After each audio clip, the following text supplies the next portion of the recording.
Assalamualaikum warahmatullahi wabarakatuh. Di sini kita akan membahas tentang motivasi dalam organisasi dan penerapannya oleh Dr. Dwi Sugiyarto, SEMM. Apa itu motivasi?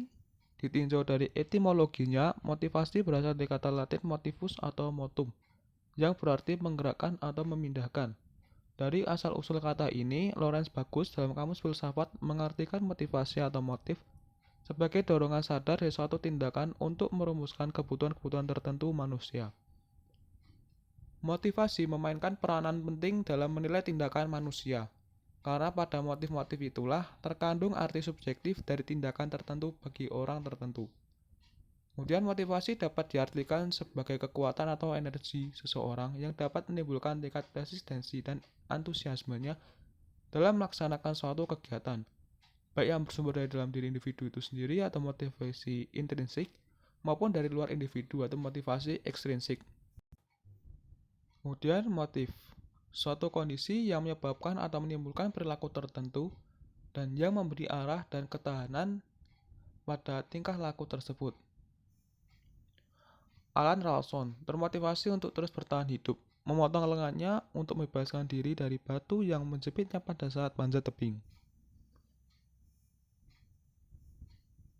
Klasifikasi motif berdasarkan asalnya. Yang pertama, motif dasar atau primer atau drive atau need, motif yang dibawa sejak lahir, berhubungan dengan kelangsungan hidup individu dan erat hubungannya dan kebutuhan biologis, semisal makan, minum. Yang kedua, motif yang dipelajari atau sekunder atau psikologis, motif yang dipelajari dari lingkungannya, misal motif untuk mentaati sopan santun serta bergaul. Akibat motif yang dipelajari, yang pertama tujuan menjadi lebih khusus. Yang kedua, motif dapat digabung menjadi lebih kompleks. Yang ketiga, cara untuk mencapai tujuan dapat berubah menjadi tujuan itu sendiri. Yang keempat, stimulus yang baru mampu membangkitkan suatu motif. Kemudian klasifikasi menurut Woodward. Motif yang berdasarkan kebutuhan internal dan jasmani, misal lapar, timbul motif mencari makan. Yang kedua, motif darurat atau emergensi. Motif yang muncul bila situasi menuntut aktivitas yang cepat dan kuat. Yang ketiga, motif yang objektif. Motif yang diarahkan pada penanganan objek atau manusia yang berada dalam lingkungannya secara efektif. Misal motif untuk melakukan eksplorasi. Kemudian klasifikasi berdasarkan terjadinya. Yang pertama, motif intrinsik, motif yang timbul dari dalam diri seseorang tanpa ada pengaruh dari luar, semisal siswa belajar karena ingin pandai. Yang kedua, motif ekstrinsik, motif yang timbul karena pengaruh dari luar, misal belajar karena disuruh. Lalu kemudian motif dan tingkah laku. Hubungan antara motif dan tingkah laku manusia sering tidak begitu jelas. Motif yang sama dapat muncul dalam tingkah laku yang berbeda, tingkah laku yang sama bersumber dari motif yang berbeda, serta berbagai motif yang berbeda muncul dalam tingkah laku yang sama, atau tingkah laku yang terjadi dalam waktu bersamaan. Kemudian, motivasi adalah gabungan dari arah, ketekunan, serta keseriusan. Teori-teori motivasi yang pertama, teori kebutuhan, drive reduction theory, homeostasis, insentif, teori kebutuhan Maslow, teori dua faktor atau Herzberg. Kemudian proses teori, ada ekspektasi teori, serta goal setting teori.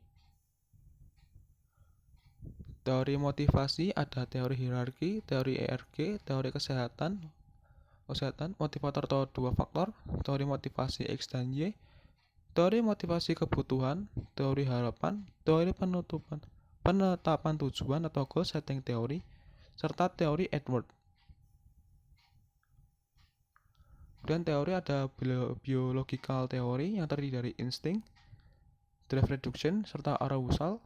Kemudian ada psikososial teori dari insentif serta kognitif. Kemudian biopsikososial teori dari Maslow hierarchy of need.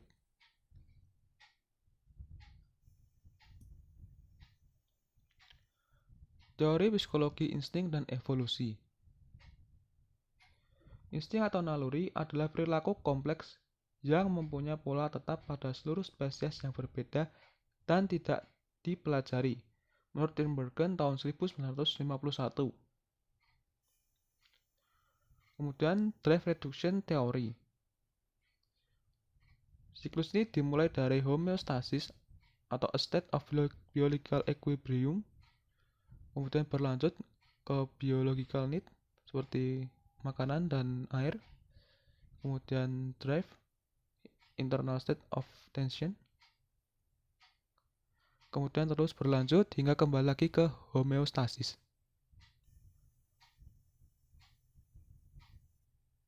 Drive reduction theory. Teori reduksi dorongan. Gagasan bahwa kebutuhan fisiologis menciptakan dorongan atau drive yang motivasi organisme untuk memenuhi kebutuhan. Ketika teori naluri motivasi gagal, ia digantikan oleh teori pengurangan dorongan menurut Hull pada tahun 1951.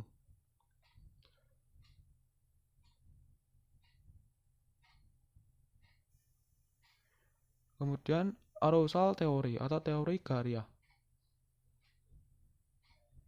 Orang-orang yang mencari tingkat optimal gairah yang bisa maksimalkan kinerja mereka.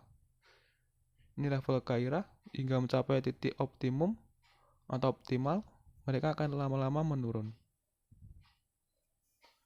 Kemudian teori psikososial. Yang pertama, insentif, motivation. Motivasi insentif hasil dari tarikan rangsangan lingkungan eksternal.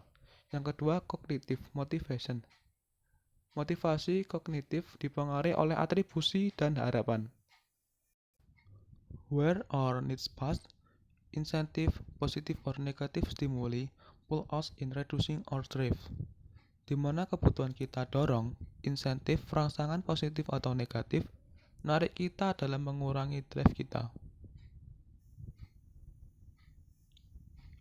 Kemudian teori biopsikososial. Hierarki kebutuhan Maslow. Interaksi kebutuhan biologis, psikologis, dan sosial. Motif yang lebih rendah, fisiologis, dan keamanan harus dipenuhi sebelum kebutuhan yang lebih tinggi atau milik serta harga diri.